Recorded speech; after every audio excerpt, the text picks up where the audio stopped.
प्रणाम, नमस्कार, जय जिनेन्द्र। मैं महाराष्ट्र नवनिर्माण सेना व्यापारी सेना प्रवक्ता श्री JSM मेडिकल ट्रस्ट अध्यक्ष प्रेसिडेंट कैंसर एंड केयर। इस समय करीबन रात के 12 बजे बहुत ही अस्वस्थ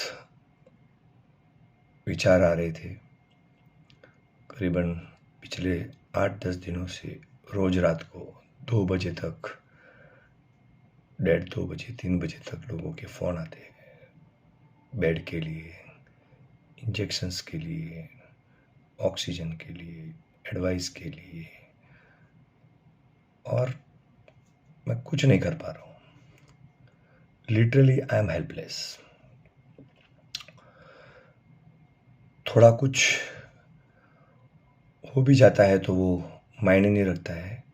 इस तरीके की क्राइसिस, इस तरीके की प्रॉब्लम से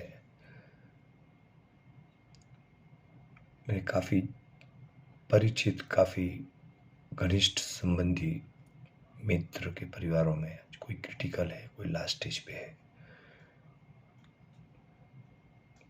किसी को दवा नहीं मिल रही है, कोई 75-80 के ऑक्सीजन के लेवल पे भी बाहर बैठा है, हॉस्पिटलों के बाहर बैठा है, कोई रिस्पॉन्स नहीं मिल रहा है। कहीं भी फ़ोन कर लो आप, जो भी helpline, guideline, hospitals, I don't know.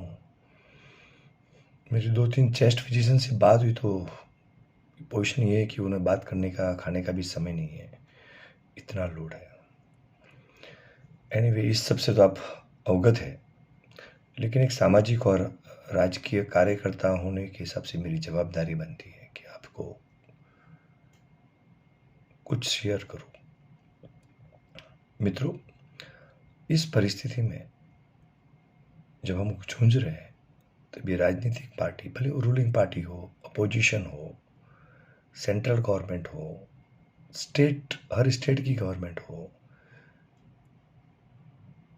Even ऊपर के पद पर बैठे हुए, वरिष्ठ पद पे बैठे हुए लोगों को जब आप उनका बिहेव देखते हैं, उनका व्यवहार देखते हैं, उनके झगड़े देखते हैं, दवाइयों के लिए उनकी मारामारियाँ देखते हैं, पुलिस प्रशासन के साथ में मिलजुल कर एक दूसरे के ऊपर जो कीचड़ उछालने की जो प्रक्रिया चल रही है, हमारे मन से कि काफ़ी कार्यकर्ताओं के आंख में पानी आ गया। वहाँ तक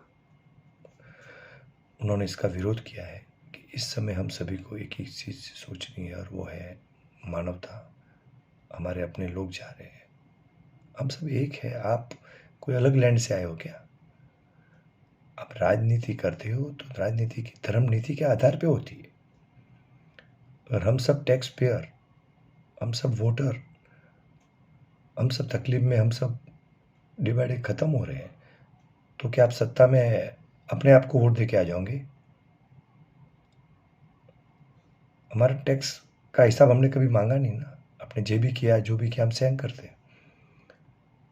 अब आप state to state policies, FDA policy, remdesivir वहाँ से रिलीज़ करना है तो उसका लेटर, यार जब इमरजेंसी लगती है देश में तो क्या आप पत्र व्यवहार और एक दूसरे के स्टेट के परमिशन और आपको तो सोचना चाहिए जहाँ ज़रूरत है, जहाँ हॉटस्पॉट है, कम ऑन वहाँ सप्लाई कीजिए।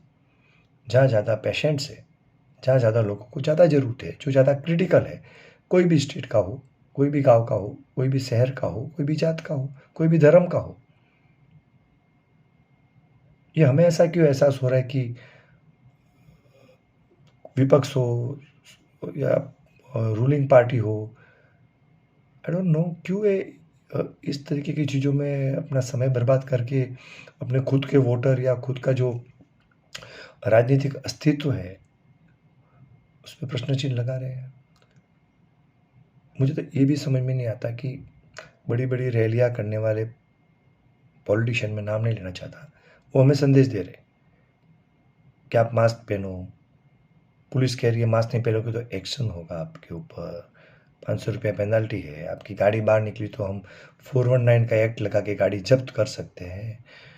अरे भाई साहब, हांगकांग, चाइना, यूरोप, US, किसी गवर्नमेंट को देखा है आपने कहते हुए कि मास्क पहनो? वहाँ के लोग अनुशासन पालन करते हैं, क्योंकि हो सकता है वहाँ की गवर्नमेंट इतनी ईमानदार है कि जो भी वो आदेश देती है वहाँ की जनता सराखों पे लेके। आप चाइना को देख लो, लोवेस्ट इन्फेक्शन है, जो भी गवर्नमेंट के इंस्ट्रक्शन है वो फॉलो करते हैं ईमानदारी से, क्योंकि उन्हें विश्वास है गवर्नमेंट पे।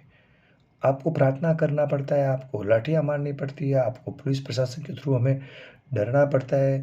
हम दुकान बंद नहीं करना चाहते क्योंकि आप कुंभ मेला कर रहे हो, वो कर रहे हो, और हमारी दुकानें आप बंद कराना चाहते हो, तो हम जब उसका विरोध करते हैं तो हमें आप धमकाते हो। ये सब मुझे तो शर्म आती है सर, कि आज एक घटना घटी है। कल 17 तारीख को शाम को मेरे ख्याल से कल्याण स्टेशन के आजू बाजू में एक घटना हुई है कि एक अंधी माँ अपने बच्चे के साथ पे प्लेटफॉर्म पे चल रही है और जजमेंट छूट जाता है और बच्चा पटरी पे गिर जाता है। और ट्रेन करीबन 150 से 100 मीटर के डिस्टेंस पे ट्रेन आ रही है, उद्यान एक्सप्रेस फास्ट ट्रेन जा रही है, और एक सादा सा रेलवे कर्मचारी जो वहाँ झंडा लेके, शायद हरी झंडी या वो बताता होगा, शायद मयूर सेल के उनका नाम है, 100 मीटर के डिस्टेंस पे वो बंदा बिगर कुछ सोचे भागता है, अंधी दौड़ की तरह भागता है और उस बच्चे को पिकअप करता है, पटरी पे से प्लेटफॉर्म पे डालता है, खुद छलांग डाल के उस प्लेटफॉर्म पर जाता है। और उस समय, उस सेकंड तकरीबन ट्रेन मेरे हिसाब से जो मैं देख पा रहा हूँ 20 से 25 मीटर की मार्जिन पे होगी। शर्म आनी चाहिए हमको, शर्म आनी चाहिए उन सभी पॉलिटिशियन को, और सीखना चाहिए उस मयूर शेल्के से। समय मिलेगा तो मैं ज़रूर उनसे मिलूँगा, और हम महाराष्ट्र निर्माण सेना और दूसरे प्लेटफॉर्म, मेरे जो भी भाई है, जो भी ऑर्गेनाइजेशन है, जो भी एनजीओ है, जैनों के हो, इधर हो, हम उसका सम्मान करना चाहेंगे। एक बच्चे को बचाने के लिए वो बंदा भागता है, बेतहाशा भागता है, और 25 मीटर की दूरी पे अपनी जान को जोखिम में डाल के, उसका पैर स्लिप हो सकता था, वो गिर सकता था, वो मर सकता था, लेकिन एक जान जिसको वो पहचानता नहीं है, एक बच्ची जिसका उसे कोई एक सेकंड में वो डिसीजन ले लेता है, फ्रैक्शन ऑफ सेकंड में। और सर हम यहाँ 500 हजारों की तादाद में रोज स्ट्रेट में मर रहे हैं। सर आपको कितना समय चाहिए? कोरोना हो के 1 साल हो गया, आपने कोई हॉस्पिटल इंफ्रास्ट्रक्चर नहीं बनाया। आप पॉलिटिकल जवाब मत दो सर, हमें रिजल्ट चाहिए। आपने जीडीपी में 2% अलोकेशन किया था, 2.3% शायद अलोकेशन किया था हेल्थ के ऊपर। Where is that money? Why the extra capacities, why the extra beds are not created out of that? Why are not doing PP partnership with public and private hospital partnership? क्या doctor और नर्सों ने और medical ward boy और staff ने हम सभी की ज़िंदगी की जवाबदारी उन्हीं ने ली है? तो आप हमसे वोट लेके आप जो राज कर रहे हो, तो आप हमारे राजा बने रहेंगे और सेवा वो करेंगे। और आज जो लड़का एमबीबीएस कर रहा है या एमडी कर रहा है या एमएस कर रहा है, और जो हॉस्पिटल में इंटर्न है, उसको आपने कोविड वार्ड में ड्यूटी लगाई है, क्या वो उनके माँ बाप को रात को नींद आती है? 3-3 महीना उनका बच्चा घर पे नहीं आता है, तो सिर्फ उनकी जवाबदारी है और आप झगड़ा करते रहेंगे? आप हमें समझाएंगे कि मैं दवा ला सकता हूँ, ये नहीं ला सकता, और ये बोलेगा मैं ला सकता हूँ और वो नहीं ला सकता। आप सभी को है ना पकड़ के आईसीयू वार्ड में 2-2 घंटा की ड्यूटी लगानी चाहिए।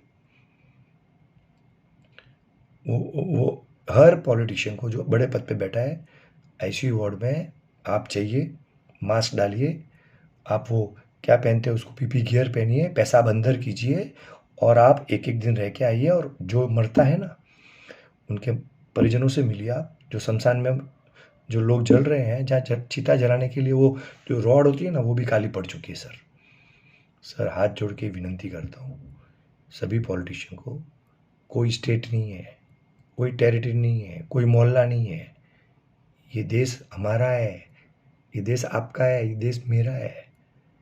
यहाँ के लोगों को बचाने की जवाबदारी हम सभी की है। कोई विधवा होता है तो हमारा घर उजड़ता है, किसी माँ का बेटा जाता है तो हमारा तकलीफ होती है। सर आप कहाँ से अलग हो? अरे क्या क्या क्या खाया यार? मैं राजनीति में आया, मुझे आदर्श चाहिए आप जैसे लोगों का। कल यंग जनरेशन क्यों आएगी सर पॉलिटिक्स में? कौन इस देश का नेतृत्व करेगा? डेमोक्रेसी का आप क्या ड्रामा बना के हमारे सामने पेश करोगे? तो हमें हिटलर राज कौन सा खोटा है सर? चाइना क्या खराब है इकोनॉमिक ग्रोथ में, कंट्रोल में, क्वालिटी ऑफ लाइफ में? क्यों बढ़ा? क्योंकि कम्युनिस्ट है। आप झगड़ते रहो, झगड़ते रहो, झगड़ते रहो। साला हम तो सड़ते मरते रहेंगे, आपको क्या पड़ा है? कोई आवाज़ नहीं उठाता है, कोई बोलेगा तो फटती है।